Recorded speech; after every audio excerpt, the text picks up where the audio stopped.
Welcome everyone, and thanks for joining us for today's episode of Canal Days. As always, I am your host Carrie, along with my co-host, founder of Historical Tours of Greater Holyoke, Robert Como. Our Canal Days series delves into the vast collection of historical sites throughout Massachusetts, with Robert's expertise of the local history as our personal guide. Each episode, we uncover history throughout local communities, highlighting the historic landmarks and uncovering their seminal significance.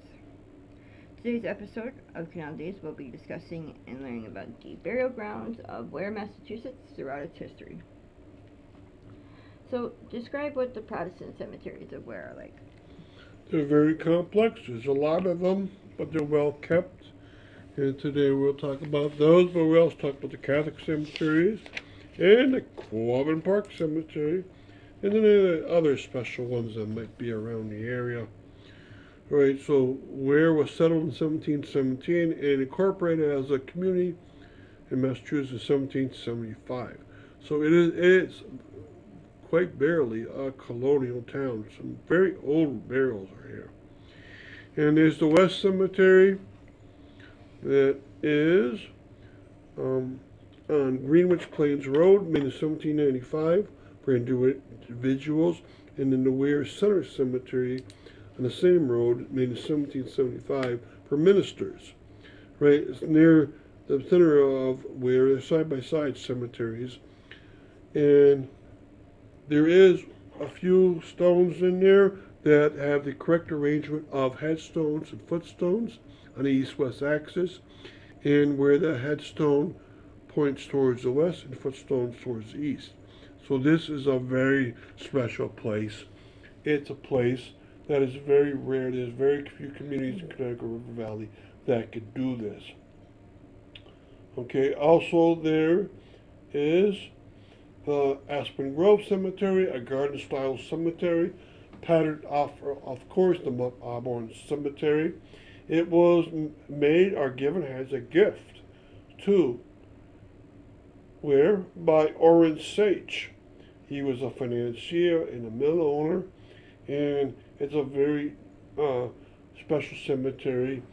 Has a tomb out in front, has a Holden tomb. There's also the Walnut Grove Cemetery, which is also towards the center of town, associated with a church. It's very old. And these cemeteries are very good to visit. I visit them all, and they're fun to see how they're laid out. And now describe the Catholic cemeteries. Yes, there's first of all, the Old St. William's Cemetery. It's on West Street.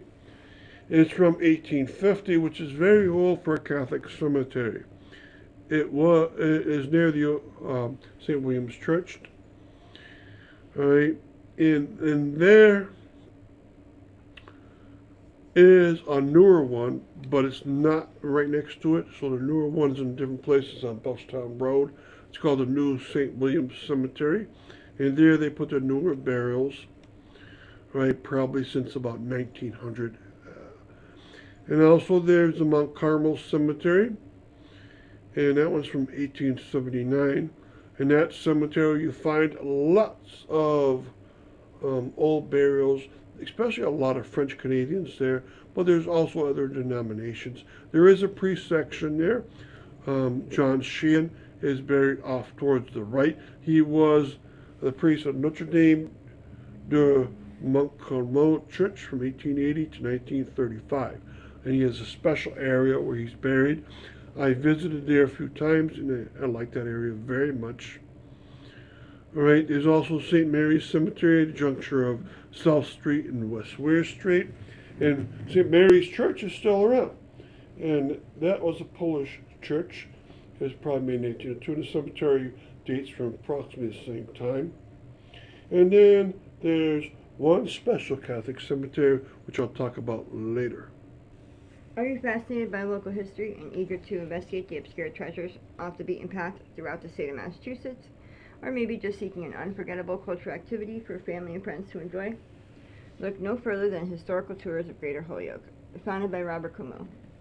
With over a decade of experience, Robert offers captivating tours and presentations of historic sites and landmarks throughout the state.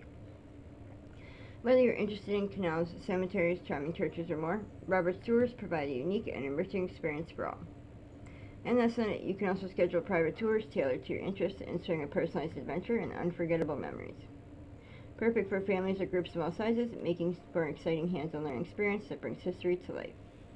Simply visit holyokecanaltour.org or email bobcat4214 capital B at yahoo.com to book your private tour today. So getting back to our episode on the burial grounds of Ware, Massachusetts throughout its history, disclose why the Quabbin Park cemeteries were made. It was made to hold the many cemeteries that had to be removed from the Quabbin Valley due to the Quabbin Reservoir.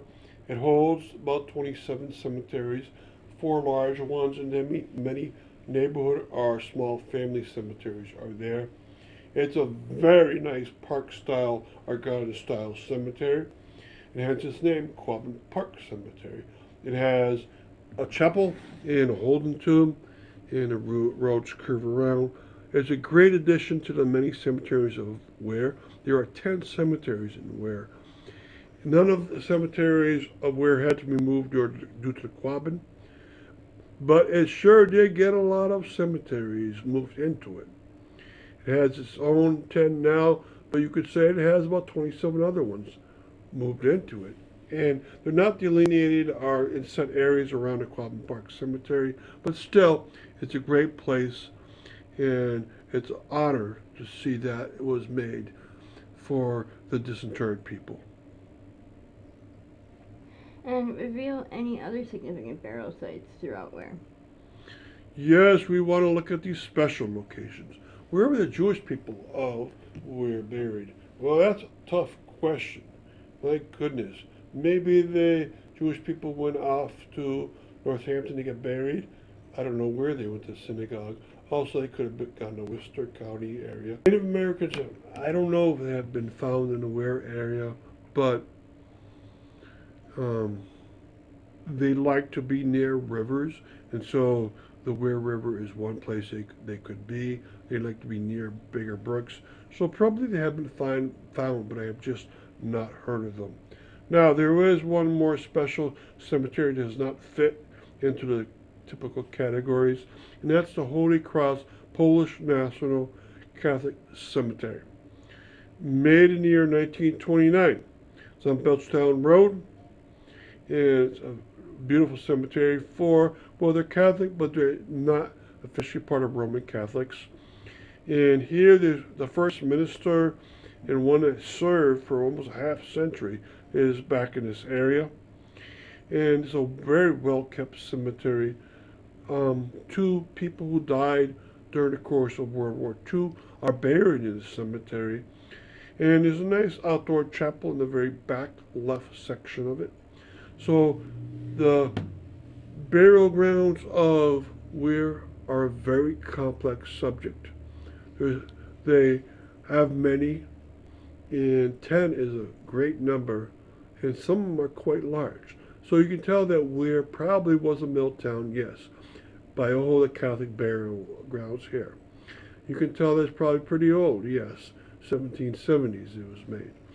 So you can tell a lot, and also we've got that one huge Quabbin Cemetery that's worth exploring on a massive scale, both by going there and by reading about it. So thank you very much.